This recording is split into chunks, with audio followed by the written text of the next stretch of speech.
During the first night, the man that gives instructions over the phone, simply named Phone Guy, mentions an incident he calls the Bite of 87.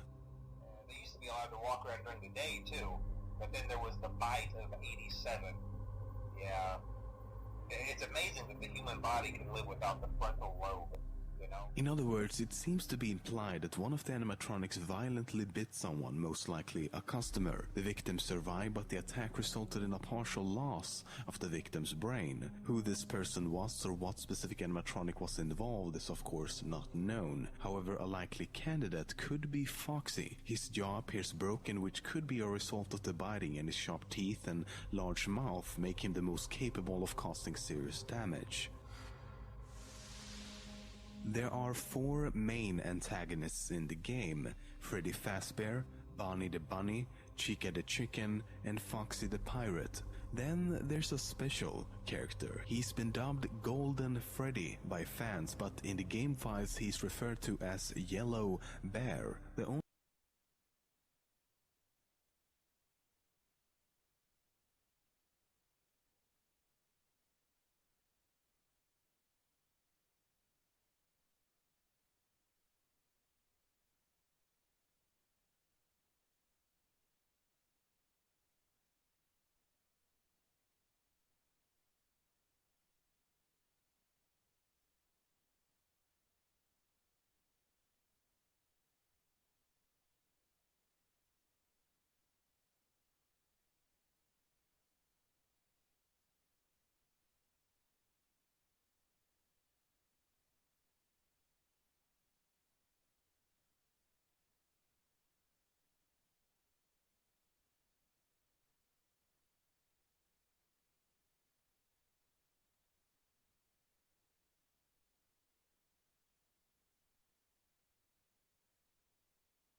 in Cam 2B.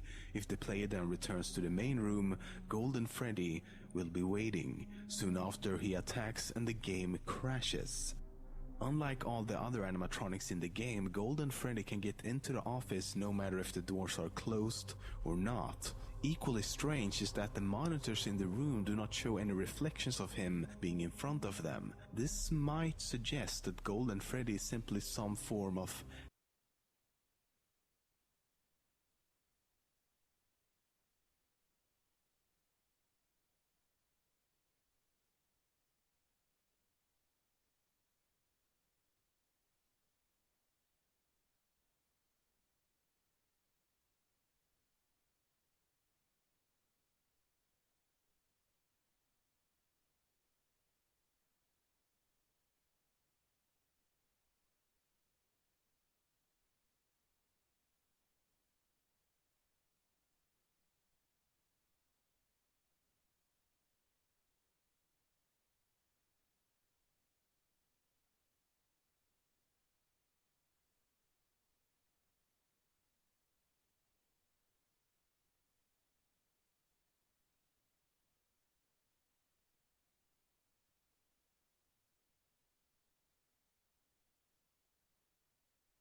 hallucination.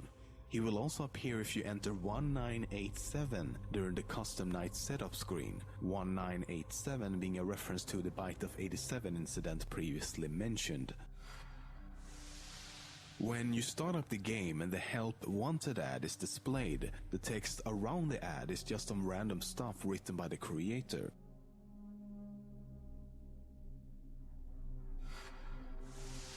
The game's creator, Scott Cawthon, has stated that he thought the 420 setting in Custom Night was impossible to complete, but when Twitch streamer and YouTuber Big Bug proved that it actually was possible, Scott added a 3rd star to the title screen of the game to reward this specific accomplishment. According to several posters in the game, there was a kidnapping at some point that resulted in 5 children going missing in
side of Freddy's. It's believed that the man dressed up as one of the mascots and then lured the children away. An unnamed suspect was arrested for the crime, but the bodies of the 5 children were never found.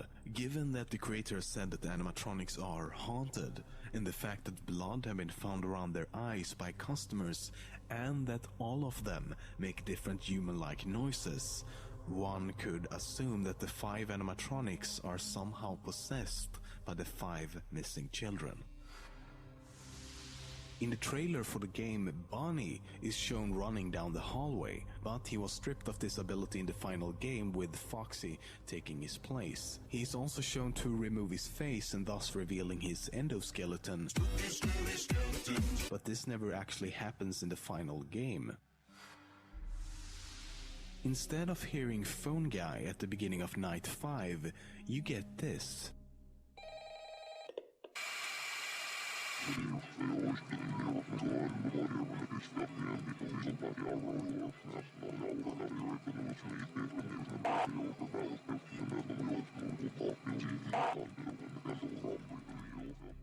But if you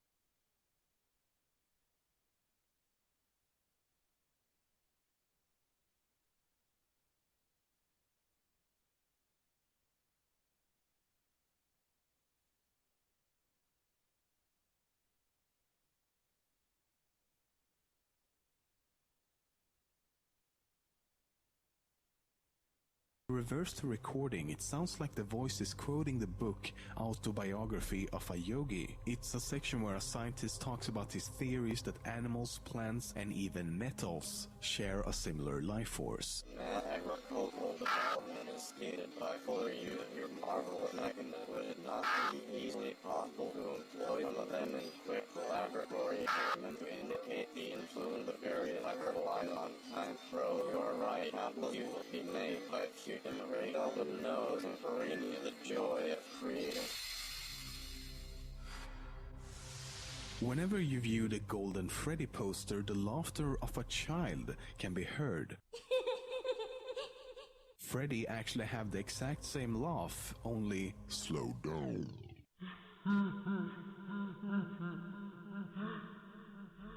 The scream of the 4 main animatronics when they jump scare the players seems to be a heavily modified version of a child's scream. It's usually cut off in the game, but it's much easier to hear in the full version found in the game files.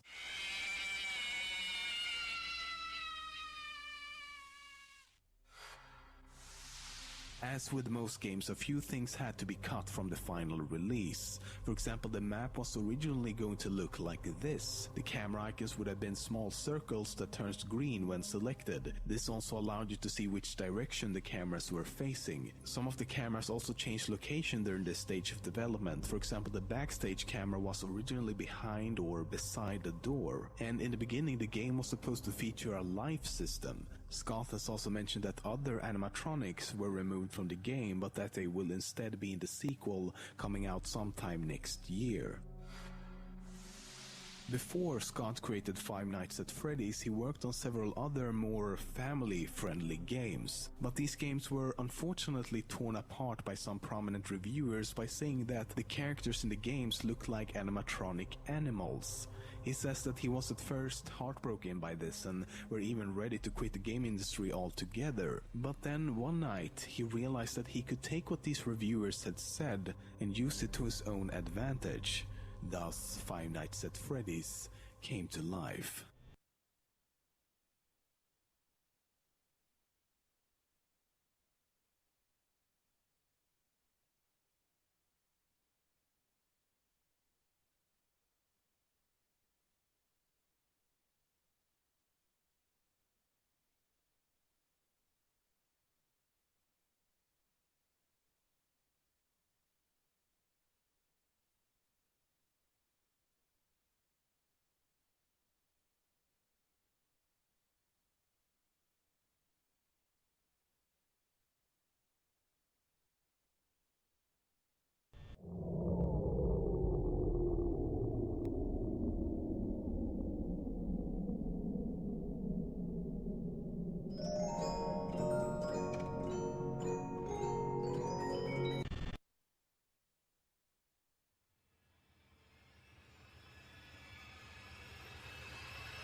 Scary skeletons speak with such a screech. You'll shake and shudder in surprise when you hear these zombies shriek.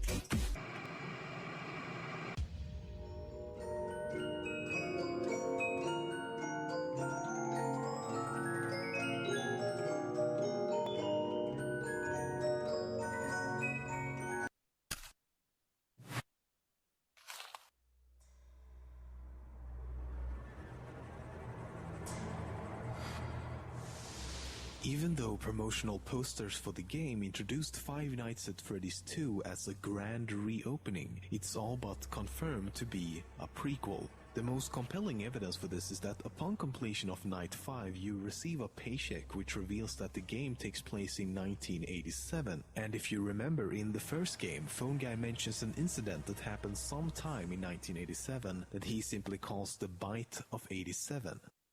They used to be allowed to walk around during the day, too. But then there was the Bite of 87. So, first game, it sounds like Phone Guy is killed during Night 4. I always wondered what was in all those empty heads back there. You know. Oh no. But in the second game, he's obviously fine. Now that Golden Freddy has actually been named in the game, Phone Guy and the Puppet are the only two remaining characters without an official name. Almost all animatronics in the series are male, the only exceptions being Chica and Toy Chica, which are female. There's also the Puppet, which is a bit of a mystery but is generally assumed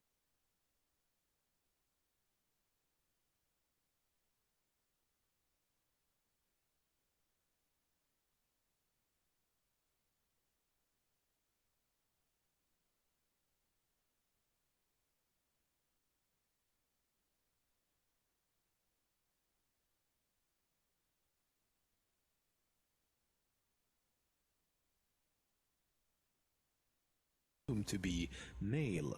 Then there's Mangle, while Mangle is referred to as a he by Phone Guy. I think the employees refer to him as just the Mangle. The custom night challenge titled Ladies Night includes Chica, Toy Chica, and Mangle, leading many to believe that it's actually a she. Let's talk about the Bite of 87 incident. The second game is set in 1987, the year of the incident, which is hardly a coincidence. But we never see or hear anything about this during the game, which must mean that it hasn't happened yet. But if that's the case, the game unintentionally gives us the exact date for when it must have happened. Because at the end of night 6, Jeremy is informed that the pizzeria is closing and that he will be working the day shift for the restaurant's last event, a birthday party the next day. We have one more event scheduled for tomorrow, a birthday. You'll be on day shift. In other words, the Bite of 87 occurred on November 14th. After completing each night up to night 4 in the second game, you get a really strange cutscene like this one. But what's really weird about these short clips is that we're actually in the dining area from the first game. The creator of the game, Scott Cawthon, is also the voice behind Phone Guy. Hello? Interesting to note is that even Scott himself simply calls him Phone Guy, which might suggest that he doesn't have an actual name yet. After playing the first 6 nights in the second game as Jeremy Fitzgerald, you actually play the 7th custom night as someone named Fritz Smith. What's interesting here though is that his name is very similar to the surnames of the two main characters. Fritz taken from Fitzgerald and Smith taken from Schmidt. As I'm sure most of you know by now, sometimes after one of the animatronics attacks, the game doesn't end. Instead, you get to play one of these top-down 2D minigames. I won't go into what these games could potentially be about, because at this point, we really don't know. But after reading through several forums, the wiki, and of course playing the game myself, there might be a few things you've missed. For example, in all but one of these 4 minigames, you'll hear a distorted voice calling out different letters.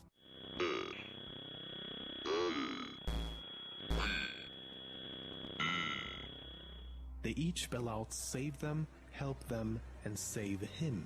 In one of the games where you play as the puppet, the game ends with a jump scare by Golden Freddy.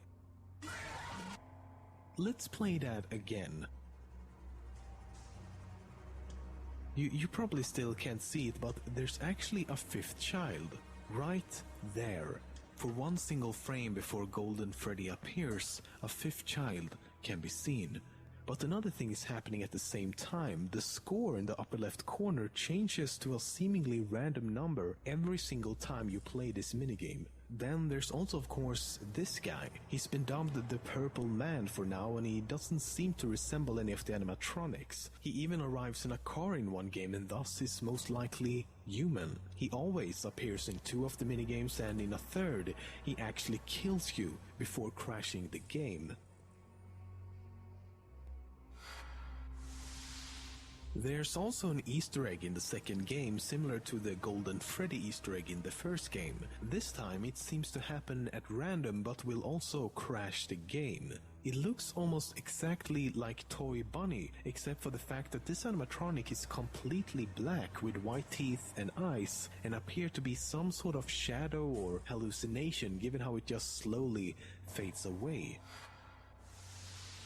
In the second game, it's easy to figure out when the game is supposed to take place, because the game actually gives us the exact date. From this we can figure out that night 5 is a Thursday, which is a little weird as that means we started working on a Sunday. Nevertheless, this also means that night 6 is Friday the 13th, which seems appropriate as it's a date surrounded by a lot of superstition. But the first game only gives us a partial date and leaves out the year.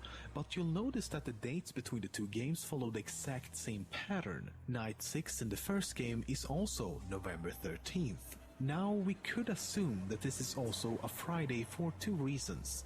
1, paychecks are usually given out on Fridays, and 2, it would follow the same pattern as the second game. By doing this, we can actually narrow it down a bit, because Friday the 13th in November doesn't happen every single year. And given that the technology seems to be a little dated in both games, I'm also going to assume that neither takes place in the future. That leaves us with 1992, 1998, and 2009. Okay, let's go back to the second game. Take a look at the money we're receiving. $100.50. Why not just 100? I don't know about you, but if I had to come up with a random number like this, I'd be most likely to use a whole number and skip the decimals altogether. So maybe it isn't random. We work between 12 and 6 a.m., so 6 hours. 6 hours times 5 nights is 30 hours. 100.50 divided by 30 gives us $3.35 per hour. If we compare that to federal and state minimum wages in the US in 1987, it actually checks out. If we do the same for the paycheck we received in the first game at night 5, we can completely rule out 2009, and the most likely year of the two remaining is 1992. However, if it turns out that the identical date should be mere coincidence and the sixth night in the first game is in fact not a Friday like in the second game, the first 5 nights at Freddy's could really take place anywhere between 1987 and somewhere around 1998, depending on which state we're actually located in. That is, if we're even located in the US at all.